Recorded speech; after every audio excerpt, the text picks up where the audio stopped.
A arte, em muitas das suas manifestações e experiências também, tem como uma forma visível o entretenimento, né? E aí eu queria chegar na nossa conversa usando a tua experiência de político, de alguém que acompanha o dia a dia da política do Brasil e de tudo que acontece no mundo, né? A política virou espetáculo, virou entretenimento? Então, essa questão é uma questão muito interessante, Carlos. Porque eu acho assim, primeiro sobre a questão da arte. De fato, eu diria que o grande inimigo da arte é o entretenimento. Inimigo? É o grande inimigo. Eu insistiria nesse aspecto. Por isso que a arte é uma coisa rara, né? Porque o entretenimento, ele tem um tipo de relação muito funcional com seus objetos. É uma coisa assim, nossa, eu estou cansado, acho que eu vou me entreter. Não, eu não quero lembrar de nada, então eu vou fazer alguma coisa que me deixe mais leve, né? Uhum. A arte é exatamente o contrário. Ela vai falar, não, como assim esquecer?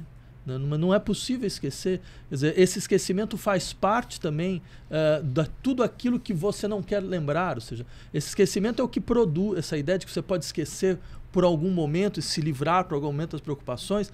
É um eixo fundamental de como as preocupações continuam, entendeu? Porque, é claro, você vai... É como se tivesse essa ideia de que a arte ela teria uma função, que é a função de dar um alívio. É quase uma função terapêutica, né? Mas se você pensar bem, tudo que a arte recusou é ser uma terapia social. Porque ela queria nos fazer confrontar exatamente com aquilo que a sociedade não consegue pensar, né? Aquilo que ela não sabe como pensar, né? Então, ela exige uma consciência desperta, a todo momento desperta, né? E acho que eu falei sobre arte, mas isso vale para a política também. É claro que você tem uma tendência própria ao campo da política, do esvaziamento da política, né? Do esvaziamento da política enquanto essa experiência da consciência desperta, que procura se confrontar com aquilo que a sociedade faz com todas as suas forças para expulsar, para apagar, para nos fazer esquecer, certo? Então ela vira esse jogo do cultivo das figuras do poder, dos signos do poder, da articulação entre entretenimento e política. E não é à toa. Boa parte dos líderes políticos hoje vieram todos do entretenimento, né? Sei lá, o Trump ele foi conhecido antes de qualquer outra coisa pelos seus programas de televisão. Aquele programa que ele fazia, o Aprendiz, né? O Milley, a mesma coisa, ele era uma figura de programa de auditório de televisão. O Bolsonaro ele foi conhecido no Brasil por causa de programa de humor, né? O Berlusconi era dono de televisão, você percebe? A articulação é orgânica. Na Ucrânia, o Zelensky. O Zelensky também. Quer dizer, era humorista. Há uma articulação muito orgânica entre essa linguagem do espetáculo que vai colonizando todas as outras esferas da experiência social, né? Isso é um desastre, né? Isso é um problema sério, com certeza, isso é um problema sério. Por quê? Porque o espetáculo traz em si uma maneira de ser. O que é um espetáculo? O espetáculo é uma maneira de ser visível. É uma gramática da visibilidade. Como é que eu devo ser visível? Como é que eu faço para ser visível? Como é que eu faço para sair da inexistência e ser percebido? Então você tem quase uma espécie de passo a passo, né?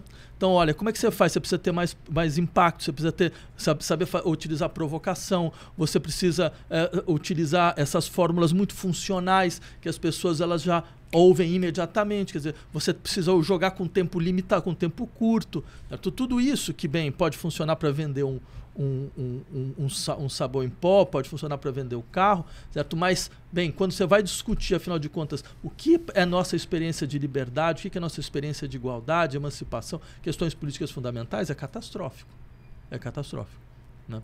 Porque, e você percebe, e não é só uma questão do discurso, você vai ensinando as pessoas como elas devem ser. Porque a política não é só uma questão quem vai ocupar o poder. A política é uma questão como a sociedade quer ser. E quando você fala como a sociedade quer ser, não é só como ela quer definir o poder, como os sujeitos querem ser. Como os sujeitos querem ser vistos. Então, por isso que, por mais que a gente possa ter raiva da política, a política é a atividade orgânica de uma sociedade, né? Agora, nós sabemos como nós queremos ser no Brasil hoje? Então, essa é uma questão importante, porque a política ela vai ter seu espaço onde várias maneiras de ser podem se confrontar. Né? Então, são sociedades com a política é importante, são sociedades que elas admitem uma incerteza em relação à sua questão. Exatamente por admitir essa incerteza, ela vai lutar para que o espaço continue aberto e em circulação. Só que para isso funcionar, aí tem uma questão interessante. Uma das condições para isso funcionar é que você não tem estruturas de sujeição e hierarquia organizando a sociedade. Porque se você tem sujeição e hierarquia, então eu, por exemplo, que estou abaixo, digamos assim, se eu estiver abaixo, eu vou tentar trazer uma possibilidade de modo de ser e não vai circular, não vai ser ouvida. Porque afinal de contas eu estou submetido a uma hierarquia. Então a condição para que isso funcione é que a sociedade seja radicalmente igualitária. E aí a gente está longe de uma sociedade que pode explorar a potencialidade criadora da política. Olá, eu sou o Carlos Tramontina. Gostaram do corte? Então se inscrevam no canal, curtam, compartilhem, falem com os amigos. E se quiserem ver o episódio inteiro, é só ir lá no Flow News. Vocês vão encontrar tudo o que estão buscando. Um abraço.